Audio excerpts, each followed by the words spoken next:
ভয়ংকৰ বিমান দুৰ্ঘটনা আৰু এগৰাকী মাতৃৰ যন্ত্ৰণাকাতৰ চিঞৰ। এটা হৃদয় বিদাৰক দৃশ্য। এফালে দাউ দাউকৈ জ্বলিছে বিমান, আনফালে কণমানি পুত্ৰৰ জীৱন বচাবলৈ কান্দি কান্দি দৌৰ এগৰাকী মাতৃৰ। আহমেদাবাদৰ ভয়ংকৰ বিমান দুৰ্ঘটনাৰ মাজতেই এটা ভাইৰেল দৃশ্য। আপোনাকো কন্দুৱাব এই খবৰে। সময় তেতিয়া দুপৰীয়া প্ৰায় 1:40 আহমেদাবাদৰ হোষ্টেলৰ ওপৰত পৰিল এয়াৰ ইণ্ডিয়াৰ বিমান। লগে লগেই জুইত জ্বলি গৈছিল। সেই সময়তেই কেমেৰাত বন্দী হৈছিল এইটো হৃদয় বিদাৰক দৃশ্য।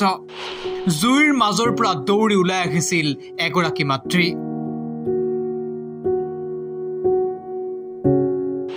ৰাজপথত চিঞৰি চিঞৰি কান্দিছিল মানুহগৰাকীয়ে, কিন্তু সেই সময়ত কোনেও গুৰুত্ব দিয়া নাছিল আৰু সকলো শেষ হৈ গৈছিল।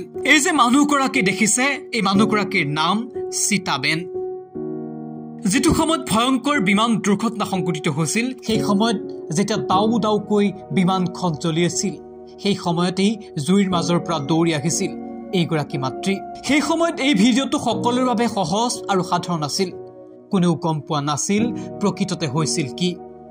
সামাজিক মাধ্যমত ভাইৰেল হৈ পৰা ভিডিঅ'টোৰ প্ৰকৃত কাহিনী এতিয়া পোহৰলৈ আহিছে। এই সীতাবেন নামৰ মহিলাগৰাকীৰ এখন চাহৰ দোকান আছিল।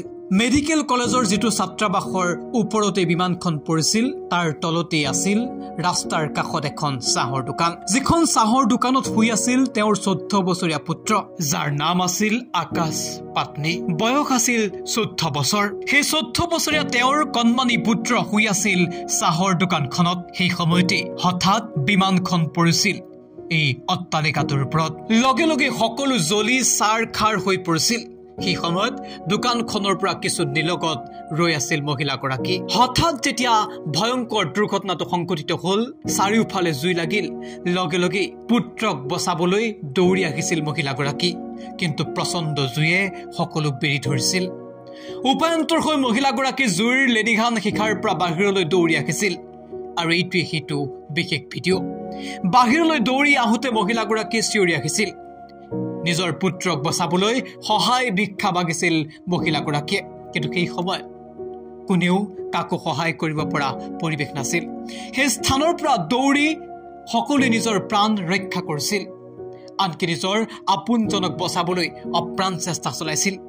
কিন্তু যেতিয়া সেই ভয়ংকৰ দুৰ্ঘটনাটো সংঘটিত হল, সেই সময়ত জুইৰ মাজত সোমাই থকা পুত্ৰক বচাবলৈ এইগৰাকী সীতাবেন নামৰ মহিলাই চিৎকাৰ কৰি উঠিছিল। ৰাজপথত দৌৰি দৌৰি মহিলাগৰাকীয়ে চিঞৰিছিল যে তেওঁৰ সন্তানক বচাব লাগে। কাহিনীটো ইমানতে শেষ হৈ যোৱা নাই।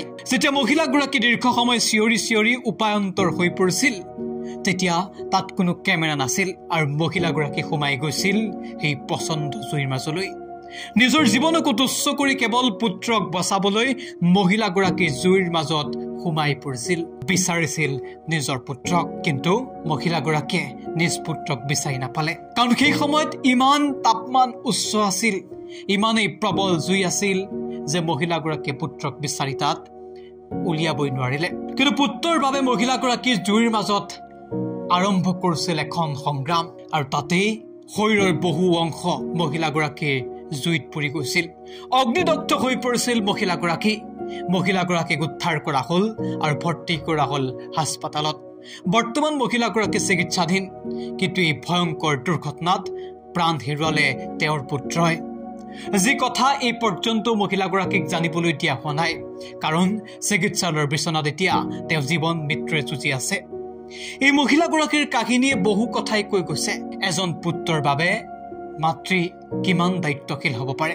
নিজৰ জীৱনকো তুচ্ছ কৰি ইমান প্ৰচণ্ড জুইৰ মাজত যেতিয়া সকলো বাহিৰলৈ দৌৰিছিল প্ৰাণ বচাবলৈ, সেই সময়ত মহিলাগৰাকী জুইৰ মাজলৈ সোমাই গৈছিল একমাত্ৰ পুত্ৰক বচাবলৈ। মাতৃৰ মমতা আৰু মাতৃৰ দায়িত্ববোধ সকলো কৈ গৈছে মহিলাগৰাকীয়ে। মহিলাগৰাকীৰ বাবে নিজৰ জীৱনটো একেবাৰে তুচ্ছ কৰি তুলিছিল। কেৱল মাত্ৰ তেওঁ পুত্ৰক বচাবলৈ সোমাই পৰিছিল সেই প্ৰচণ্ড জুইৰ মাজত। পুত্ৰক বচাব নোৱাৰিলে আৰু নিজে এতিয়া হাস্পাতালৰ বিছনাত তেওঁ চটফটাই আছে এই কাহিনীটো এতিয়া হৃদয় চুই গৈছে প্ৰতিগৰাকী ভাৰতীয়ৰ হৃদয় চুই গৈছে প্ৰতিগৰাকী মাতৃৰ এই মমতাময়ী মাতৃৰ বাবে আমিও এতিয়া প্ৰাৰ্থনা জনাইছো সোনকালে সুস্থ হওক মহিলাগৰাকী ঈশ্বৰে শক্তি দিয়ক মহিলাগৰাকীক এই দুখৰ সময়ত শক্তিশালী হ'বলৈ news desk shows the reality বিয়া জন্মদিন বা আপোনাৰ যিকোনো বিশেষ অনুষ্ঠানৰ বাবে one stop solution ambience banquets আপোনাৰ প্ৰতিটো অনুষ্ঠানৰ বাবে এটা শ্ৰেষ্ঠ স্থান গুৱাহাটীৰ finest and luxurious banquet hall ambience banquets perfect for every celebration. For booking, contact 7099013417 or visit 5th floor above Reliance Centro, RG Burwa Road, Guwahati.